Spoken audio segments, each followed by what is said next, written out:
Unofficial voting results from the state of Utah are in. Let's take a look. Starting with the candidates for U.S. President, Republican Donald Trump defeated Democrat Kamala Harris, receiving 549,485 votes, or 59%, compared to 363,946,000 votes, or 39%, receiving the state's 6 electoral votes. Moving on to the U.S. Senate race between John Curtis and Caroline Gleick, Curtis came away with a 30-point victory, defeating Gleick 580,646 votes to 297,331 votes.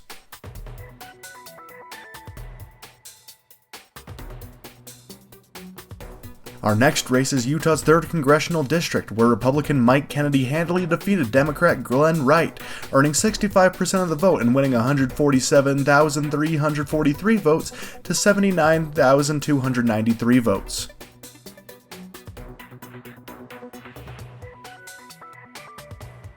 Moving on to state elections, incumbent Republican Governor Spencer Cox defeated Democratic challenger Brian King 502,210,000 votes to 272,322 votes, earning 56.5% of the total votes.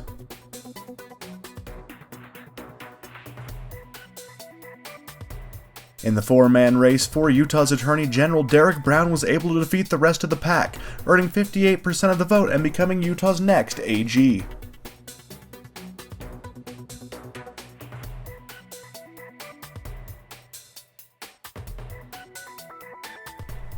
Next, we look at the state auditor election, where Republican Tina Cannon faced off against Democrat Catherine Vutaz.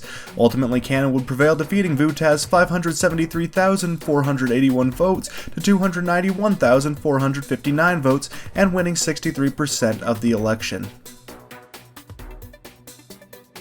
Our final state-level race was State Treasurer, which featured Republican Marlo Oaks defeating Democrat Neil Hansen.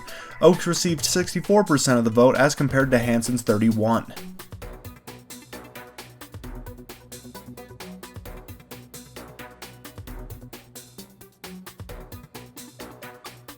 Now looking at multi-county races, starting with the race for Utah Senate District 26, the 3-man race between incumbent Republican David Hinkins, Democrat Corbin Frost, and Independent Orrin Stainbrook ended in Hinkins receiving nearly 70% of the vote, winning the race.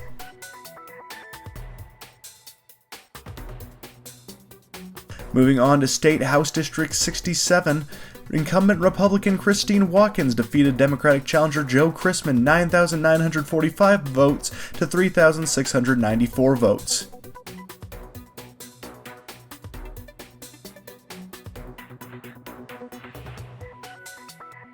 Two districts over in House District 69, Republican Logan Monson defeated scrappy Democratic opponent Davina Smith by nearly 40 points, 63% to 37%.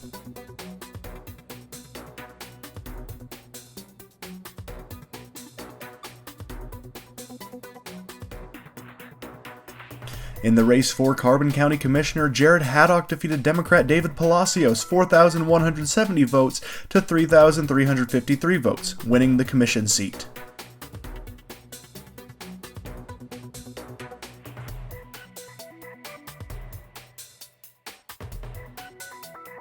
For Carbon County Assessor, it was Amy Schmidt-Peters eking out a narrow 3-point victory over Democrat Robert Olson, winning 3,864 votes to 3,610 votes.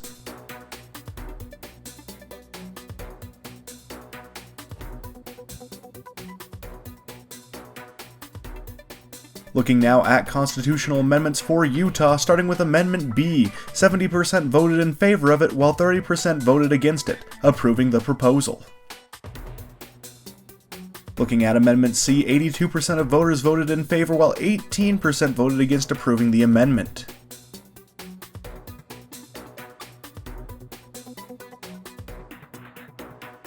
Moving on to local proposals, Price City's ZAP tax was approved for renewal, with 70% of residents voting in favor of keeping the tax while 30% voted against the renewal. And finally, Helper ZAP tax renewal was approved with 52% of the city's residents voting in favor of the tax, while 48% rejected the proposal.